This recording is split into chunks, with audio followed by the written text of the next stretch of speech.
فقہ کے درس میں طہارت کے باب میں ہمارا بیان ہو رہا ہے جھوٹا پانی کے حکم کے بارے میں کہ جھوٹے پانی کا کیا حکم ہے، پاک ہے یا ناپاک ہے، کیا جھوٹے پانی سے طہارت حاصل کر سکتے ہیں، وضو کر سکتے ہیں، غسل کر سکتے ہیں۔ پچھلا درس ہمارا اس سلسلے میں ہوا تھا کہ آدمی کا جھوٹا پاک ہے یا ناپاک ہے۔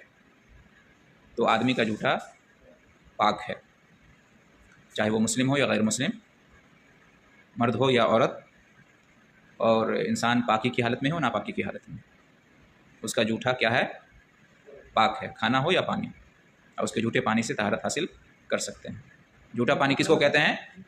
جھوٹا پانی کا مطلب ہے کہ آدمی برتن میں سے پانی پیے اور اس برتن میں وہ پانی کچھ رہ جائے، اس کو جھوٹا پانی کہتے ہیں۔ تو اس کا استعمال کر سکتے ہیں، اس کو کھا بھی سکتے ہیں، پی بھی سکتے ہیں، اور طہارت میں بھی اس کا استعمال کر سکتے ہیں، ہاں مسلم ہو یا غیر مسلم، ہاں کافر مشرک مومن سب کا ایک ہی حکم ہے، پاک ہے۔ اور پچھلے درس میں اس کی تفصیل گزر چکی ہے، دلیلیں گزر چکی ہیں، ٹھیک ہے۔ کافر یا مشرک کا وہ کھانا نہیں کھائیں گے، وہ جھوٹا کھانا پانی جو کہ حرام ہے کہ نہیں، لیکن جو حلال ہے کھانا پانی اس کا جھوٹا استعمال کر سکتے ہیں، کوئی حرج کی بات نہیں ہے، اس کا بیان ہو چکا تھا۔ آج کے درس میں ہم یہ جانیں گے کہ جانور کا جھوٹا پانی پاک ہے یا ناپاک ہے، ٹھیک ہے، اور اس کا استعمال طہارت میں کر سکتے ہیں یا نہیں کر سکتے ہیں۔ تو جانوروں میں کئی طرح کے جانور ہیں، ہم اس کو تفصیل سے پڑھیں گے۔ اس میں سب سے پہلے یہ ہے کہ وہ جانور جو کہ حلال ہیں، جن کا گوشت کھانا ہمارے لیے حلال ہے، ان جانوروں کے جھوٹا پانی کا کیا حکم ہے۔ اور یہ کون سے جانور ہیں جو حلال ہیں؟ بہیمۃ الانعام۔ بہیمۃ الانعام میں کیا کیا آتے ہیں؟ اونٹ، گائے اور بھیڑ بکری، اور یہ چار آتے ہیں نا، ان کی قربانی ہوتی ہے، اونٹ اونٹنی، گائے بیل اور بھیڑ اور بکرا، یہ بہیمۃ الانعام میں آتے ہیں۔ تو ان جانوروں کا گوشت کھانا حلال ہے۔ ان کے علاوہ بھی اور جانور ہیں جن کا گوشت کھانا حلال ہے، سب اسی حکم میں آئے گا۔ جیسے بھینس ہے، اس کی قربانی میں اختلاف ہے۔ اسی طرح سے جو ہے گھوڑا ہے، گھوڑا حلال جانور ہے، ہاں ہرن ہے، نیل گائے کہتے ہیں، اور اسی طرح سے مرغی، یہ بھی حلال جانور ہے نا، چکن۔ تو اس کا مچھلی، تو یہ جو حلال جانور ہیں ان کا جھوٹا پاک ہے یا ناپاک ہے؟ تو اس کا جواب یہ ہے کہ ان کا جھوٹا کیا ہے، پاک ہے، ان کا جھوٹا پانی پاک ہے، اور اس پر اجماع ہے، اس پر کیا ہے، اجماع ہے، اس میں کوئی اختلاف نہیں ہے، پوری امت کا اس بات پر اجماع ہے۔ ابن منذر نے، ابن حزم نے اور ابن رشد نے اس پر اجماع نقل کیا ہے، اس پر اجماع نقل کیا ہے، ٹھیک ہے، یعنی اس میں کوئی اختلاف نہیں، سب کا اتفاق، لہذا اس پر دلیل پیش کرنے کی ضرورت نہیں ہے، اس لیے کہ اجماع اپنے آپ میں کیا ہے، ایک دلیل ہے۔ اس کے بعد وہ جانور جو کہ حلال نہیں ہیں، جن جانوروں کا گوشت کھانا حلال نہیں ہے، وہ چرند و پرند ہے نا، جو حلال نہیں ہے، جیسے اس میں کیا کیا آتے ہیں، جیسے شیر ہے، چیتا ہے نا، ہاں اس کا کتا کا الگ سے آئے گا، ہاں اس کا الگ سے آئے گا، جیسے بھیڑیا ہے نا، اور پرندوں میں جیسے باز ہے، چیل ہے، ہاں کوا ہے، تو یہ سب جو ہے، تو وہ چرند و پرند، وہ جانور یا وہ پرندے جو کہ مطلب حلال نہیں ہیں ہمارے لیے، ٹھیک ہے۔ تو ان کا جھوٹا پانی پاک ہے یا ناپاک ہے؟ جواب اس کا یہ ہے کہ پاک ہے۔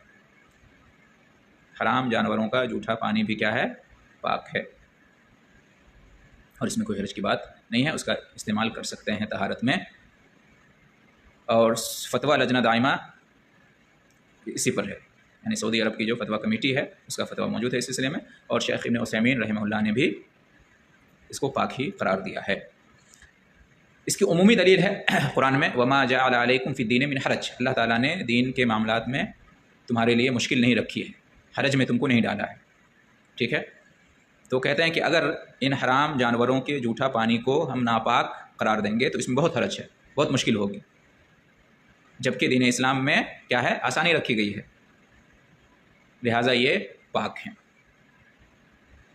ٹھیک۔ اس لیے کہ خاص طور سے جو جنگلوں میں رہتے ہیں، صحراؤں میں رہتے ہیں، دیہات میں رہتے ہیں، تو وہاں سابقہ پڑتا رہتا ہے ان جانوروں سے، وہ آتے جاتے رہتے ہیں تالاب میں ہے نا، جھیل میں، دریا ندی میں وغیرہ وغیرہ، سمندر وغیرہ، یہ پانی کو جھوٹا کرتے رہتے ہیں، ان پانیوں کو کرتے ہیں کہ نہیں کرتے ہیں، بس اوقات آبادی میں بھی آ جاتے ہیں اس طرح کے جانور اور پانی کو جھوٹا کر دیتے ہیں، تو اگر ہم کہہ دیں گے کہ یہ ناپاک ہے تو مشکل ہو جائے گی، حرج ہو جائے گا، اور اسلام حرج کو دور کرنے کے لیے آیا، ٹھیک ہے۔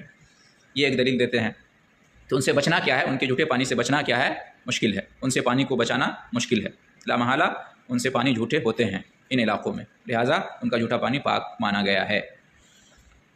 اسی طرح سے کہتے ہیں کہ جو بہیمۃ الانعام ہیں، جو حلال جانور ہیں، ان پر قیاس کیا گیا ہے، جو چوپائے مویشی جانور ہیں اور جن کا جھوٹا پانی پاک ہے، جس پر سب کا اجماع ہے، ان پر قیاس کرتے ہوئے کہ جیسے وہ جانور ہیں اور ان کا جھوٹا پانی پاک ہے، تو اسی طرح سے ان کا بھی جھوٹا پانی کیا ہے، پاک ہے۔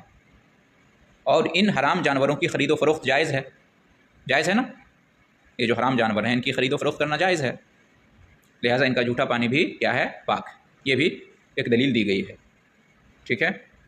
تو جب ان جانوروں کی خرید و فروخت، خریدنا اور بیچنا جائز ہے، تو ان کا جھوٹا پانی بھی پاک ہوگا، اس لیے کہ جب آپ ان کی خرید و فروخت کرتے ہیں تو پھر بچ نہیں پائیں گے ان کے جھوٹے پانی سے، ہے کہ نہیں، وہ ان کا جھوٹے پانی پہ ہاتھ لگے گا ہی، اور جو ہے نا بچنا مشکل ہے، لہٰذا خرید و فروخت کرنا جائز ہے، لہٰذا ان کا جھوٹا بھی پاک ہے، یہ اہل علم نے کہا ہے، ٹھیک ہے۔ اسی طرح سے بلی جو ہے نا، بلی کا جھوٹا پاک ہے، باضابطہ اس سلسلے میں حدیث آئی ہے، آگے اس کا بیان آ رہا ہے۔ تو بلی بھی کیا ہے، حرام جانور ہے نا، وہ بھی حلال جانور نہیں ہے، اس کا گوشت بھی حلال نہیں ہے۔ تو جیسے بلی کا جھوٹا پاک ہے، تو ان جانوروں کا بھی جھوٹا کیا ہوگا، پاک ہوگا، بلی پر قیاس کرتے ہوئے، ٹھیک ہے۔ اس لیے کہ تو معلوم یہ ہوا کہ یہ درندے جانور جو بھی ہیں، ہے نا، یا چاہے وہ چرند ہو یا پرند، درندے، تو ان کا جھوٹا پانی کیا ہے، پاک، راجح قول کے مطابق۔ آگے آ رہا ہے اس کے بعد تیسرے نمبر پر جانوروں میں بلی کا جھوٹا، اس کو الگ سے بیان کیا جاتا ہے کیونکہ اس سلسلے میں خاص حدیث آئی ہے۔ بلی کا جھوٹا پاک ہے، بلی کا جھوٹا پانی کیا ہے، پاک ہے۔ اکثر اہل علم اسی بات کے قائل ہیں، اکثر و بیشتر اہل علم کا یہی خیال ہے کہ بلی کا جھوٹا پاک ہے۔ اس کی دلیل کیا ہے، نبی کریم صلی اللہ علیہ وسلم کی مشہور حدیث ہے، انہا لیست بنجس، بلی جو ہے ناپاک نہیں ہے، یہ حدیث کے الفاظ ہیں، انہا لیست بنجس۔ پوچھا گیا بلیوں کے بارے میں کہ بلیاں آتی جاتی رہتی ہیں، تو کہا کہ انہا لیست بنجس، بلی کیا ہے، پاک، السلام ورحمۃ اللہ، بلی ناپاک نہیں ہے، یعنی کہ پاک ہے۔ آپ انڈیا کے ہیں، بنگلہ دیش؟ مرحبا، خوش آمدید، بیٹھیے۔ تو یہ چیز کیا ہے، بلی ناپاک نہیں ہے۔ انہا من الطوافین علیکم او الطوافات، یہ بلی جو ہے ان میں سے ہیں جو تمہارے گھروں کا چکر لگاتے رہتے ہیں، بلی جو ہے نا ان میں سے ہیں جو تمہارا اور تمہارے گھروں کا چکر لگاتے رہتے ہیں، یعنی بار بار بلی جو ہے نا انسان کے پاس، انسان کے گھر میں آتی جاتی رہتی ہے، اس سے بچنا مشکل ہے۔ تو نبی کریم صلی اللہ علیہ وسلم بتا رہے ہیں کہ بلی ناپاک نہیں ہے، اور اس کی وجہ بھی بتا رہے ہیں، اس کی علت بھی بیان کر رہے ہیں کہ وہ ہمیشہ تمہارا چکر لگاتی رہتی ہے۔ یہ سنن اربعہ کی حدیث ہے، ابو داؤد، نسائی، ترمذی، ابن ماجہ، اس کو کیا کہتے ہیں، چار کتابوں کو سنن اربعہ کہتے ہیں، چاروں سنن، اس میں یہ حدیث آئی ہے۔ تو چونکہ بلی ہر وقت ہمارے پاس، ہمارے گھروں میں، چونکہ مانوس جانور ہے نا بلی، انسانوں سے مانوس ہے، بلی آتی جاتی رہتی ہے، اس لیے اس سے بچنا مشکل ہے، اس کے جھوٹے پانی سے بچنا مشکل ہے، لہٰذا اگر بلی کے جھوٹے کو ناپاک کہیں گے تو پھر کیا ہو جائے گا، مشکل ہو جائے گا، حرج میں انسان پڑ جائے گا، اور وہ آیت گزر چکی ہے کہ اللہ تعالیٰ تمہیں حرج میں نہیں ڈالنا چاہتا۔ اور جب کہیں گے کہ بلی کا جھوٹا ناپاک ہے تو پھر وہ سارے برتن ناپاک ہو جائیں گے اس کی وجہ سے، اور برتنوں کو دھونا پڑے گا، ہے کہ نہیں، تو یہ سب مسائل پیدا ہوں گے۔ تو اس مشقت اور پریشانی سے بچنے کے لیے شریعت نے بلی کے جھوٹا کو پاک قرار دیا ہے، اور یہ ناپاک نہیں ہے، ٹھیک ہے۔ نمبر 4، الگ سے جن جانوروں کو بیان کیا گیا ہے جھوٹے پانی کے سلسلے میں، ان میں سے خچر اور گدھا، خچر اور گدھا، اس کا جھوٹا پانی، اس کا جھوٹا پاک ہے یا ناپاک ہے، فقہ کتابوں میں اس کا بھی بیان آیا ہے، ٹھیک ہے۔ تو شیخ ابن باز، شیخ ابن عثیمین اور لجنہ دائمہ جو فتویٰ کمیٹی ہے، ان کا قول یہ ہے کہ خچر اور گدھے کا جھوٹا پانی بھی کیا ہے، پاک ہے، خچر اور گدھے کا، اور لوگ پالتے بھی ہیں خچر کو، گدھے کو، ہے کہ نہیں، لہٰذا اگر وہ پانی کو جھوٹا کر دیتے ہیں تو وہ پانی پاک ہے، اور اس کا استعمال کر سکتے ہیں طہارت وغیرہ میں، اس میں کوئی حرج کی بات نہیں ہے۔ طہارت کے باب میں جھوٹے پانی کا بیان، اس کی مناسبت یہی ہے کہ اس کا استعمال طہارت میں کر سکتے ہیں، اس میں کوئی حرج کی بات نہیں۔ دلیل کیا ہے اس کی، خچر اور گدھے، خچر پہ اور گدھا پر نبی کریم صلی اللہ علیہ وسلم نے بھی سواری کی ہے، اور صحابہ کرام کے زمانے میں اس پر سواری کرنا عام تھا، عام بات تھی، ہے کہ نہیں، خچر پر بھی اور گدھے پر بھی۔ تو جب یہ سواری کے لیے جانور یہ استعمال ہوتے ہیں تو ان کے جھوٹے پانی سے بچنا مشکل ہے، ان سے سابقہ پڑتا رہتا ہے، انسان کا جسم مس ہوتا ہے ان جانوروں سے، ہاتھ مس ہوتا ہے ان جانوروں سے، ان جانوروں کو چھوتا ہے انسان کا ہاتھ، انسان اپنے ہاتھوں سے چھوتا ہے، لہٰذا ان کا جھوٹا کیا ہے؟ پاک ہے، ناپاک نہیں ہے۔ نبی صلی اللہ علیہ وسلم اور صحابہ کرام بطور سواری ان دونوں جانوروں کا استعمال کرتے تھے، اور کہیں بھی حکم نہیں آیا ہے نبی صلی اللہ علیہ وسلم کا کہ ناپاک ہو گیا اس کی وجہ سے، یا پانی اس کی وجہ سے ناپاک ہو گیا، یہ حکم نبی صلی اللہ علیہ وسلم نے نہیں دیا۔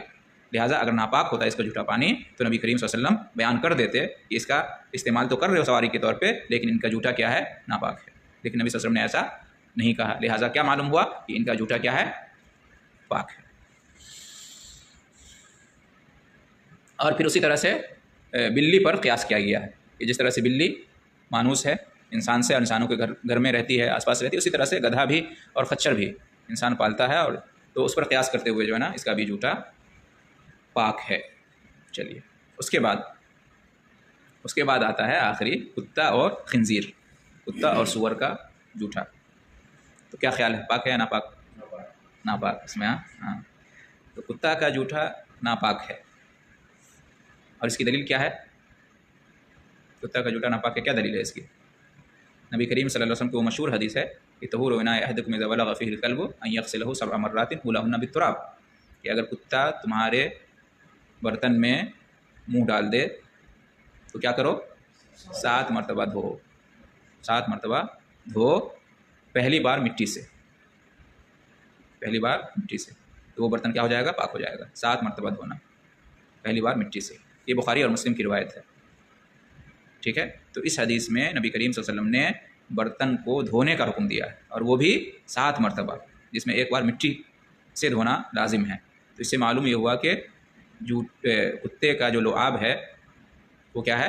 ناپاک ہے، لہٰذا تو کتا کا جھوٹا پانی تبھی ہوگا جب اس کا لعاب ملے گا، لہٰذا اس کا جھوٹا پانی بھی کیا ہو جائے گا؟ ناپاک ہو جائے گا، ٹھیک ہے۔ کتا جس برتن میں منہ ڈال دے تو وہ برتن ناپاک ہے، تو اس برتن میں جو پانی ہوگا وہ بھی ناپاک ہوگا، لہٰذا اس کا استعمال نہیں کر سکتے، کتے کے جھوٹا پانی کا استعمال نہیں کر سکتے۔ اور خنزیر کا، سور کا جھوٹا پانی ناپاک ہے، اس کی کیا دلیل ہے؟ اس کی دلیل یہ ہے کہ سور کیا ہے؟ ناپاک جانور ہے، گندا جانور ہے نا، اس کی نجاست کا بیان قرآن میں آیا ہے۔ قرآن میں اللہ نے کیا فرمایا؟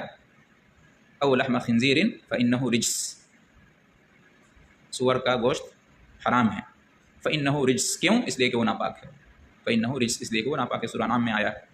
تو اس آیت کے بموجب خنزیر، سور ناپاک جانور ہے، لہٰذا اس کا جھوٹا پانی بھی کیا ہوگا؟ ناپاک ہوگا، اور ویسے بھی بہت ہی گندا ہے، طبیعت بھی، اور یہی کہتی ہے کہ یہ کیا ہے؟ ناپاک جانور ہے۔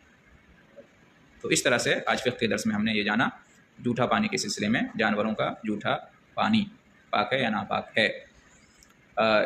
بعض جگہوں پر اس کی ضرورت پیش آ سکتی ہے، پرانے زمانے میں بہت زیادہ ضرورت پیش آتی تھی، جانور پانی کو جھوٹا کر دیتے تھے، اور آج بھی بہت سارے علاقوں میں اس طرح کا واقعہ پیش آتا ہے، لہٰذا یہ جاننا ضروری ہے کہ جانوروں کا جھوٹا پانی پاک ہے یا ناپاک ہے، اس لیے کہ جھوٹے پانی کے استعمال کی نوبت آ سکتی ہے، اس لیے اس کا جاننا ضروری ہے۔ تو خلاصہ کیا ہوا جانوروں کے جھوٹے پانی کے سلسلے میں؟